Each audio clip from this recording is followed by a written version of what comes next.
ये वो square shape है जो कि हमने रेक्टेंगल टूल के ज़रिए से डिफ़ाइन की थी अपने पिछले लेसन में। एक बार फिर रेक्टेंगल टूल को हमने एक्टिव किया। पहला पॉइंट हम डिफ़ाइन करना चाहेंगे कोऑर्डिनेट सिस्टम यानी कार्टेशियन कोऑर्डिनेट सिस्टम के ज़रिए से। तो यहाँ हम इसकी वैल्यू ऐड कर देते हैं 10, 10 यानी x की वैल्यू भी 10 और y की वैल्यू भी 10। ये क्या बनता है ओरिजिन इसका, एंटर करेंगे तो आपको नज़र आ जाएगा कि ये वैल्यू है 10, 10 की, यानी x और y के 10 की वैल्यू के साथ आपका ये एक दूसरा शेप डिफाइन होना शुरू हो रहा है। अब हम इसकी बाकी जो वैल्यू है वो ऐड करना चाहते हैं स्टैंडर्ड बोर्ड में, जैसा कि हम आमतौर पे आर्किटेक्चरल वगैरह में काम करते हैं।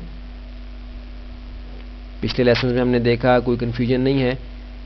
राइट क्लिक, नीचे आ गए डायमेंशंस, आपके पास ऑप्शन आ गई कि अब आप इसकी डायमेंशंस को ऐड कर पाएँ। हम यहाँ इसकी डायमेंशंस दे देते हैं 6 अपॉस्ट्रोफी एंटर, 6 अपॉस्ट्रोफी एंटर, यानी 6 फुट बाय 6 फुट। अभी हमसे पूछ रहा है कि किस सिम्त में जाना है, ज़ाहिर है कि हम ऊपर जाना चाहते हैं। क्लिक कर दिया, आप देख रहे हैं कि 6 फुट बाय 6 फुट की आपकी शेप जो है यहाँ डिफाइन हो गई है। बिल्कुल चौकोर है, रेक्टेंगल इनफैक्ट शेप नहीं है, ये स्क्वायर शेप है, लेकिन रेक्टेंगल टूल के ज़रिए से ही हम इसको डिफाइन करते हैं। तो अब तक जो हमने इसके बारे में मालूमात हासिल की है रेक्टेंगल टूल के बारे में, किसी किस्म का कन्फ्यूजन इसमें नहीं होना चाहिए। कार्टेशियन के ज़रिए से भी हमने ओवरऑल पूरा डिफ़ाइन किया, फिर एक साइड कार्टेशियन से और एक मैनुअल, फिर हमने देखा कि दोनों मैनुअल किस तरीके से ऐड करनी है, फिर हमने देखा कि एक साइड हमने कार्टेशियन से ऐड की है और दूसरी साइड हमने स्टैंडर्ड अपने पैरामीटर्स को डिफ़ाइन करके कि हाइट और विड्थ हमें कितनी चाहिए उस तरीके से हमने डिफ़ाइन किया है।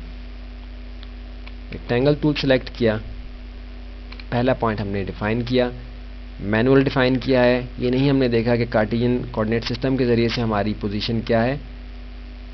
राइट क्लिक, डायमेंशंस, क्लिक किया, डायमेंशन ऐड करेंगे। हम यहाँ चाह रहे हैं कि हमारी यहाँ शेप जो है वो 8 फीट इसकी विड्थ यानी चौड़ाई हो।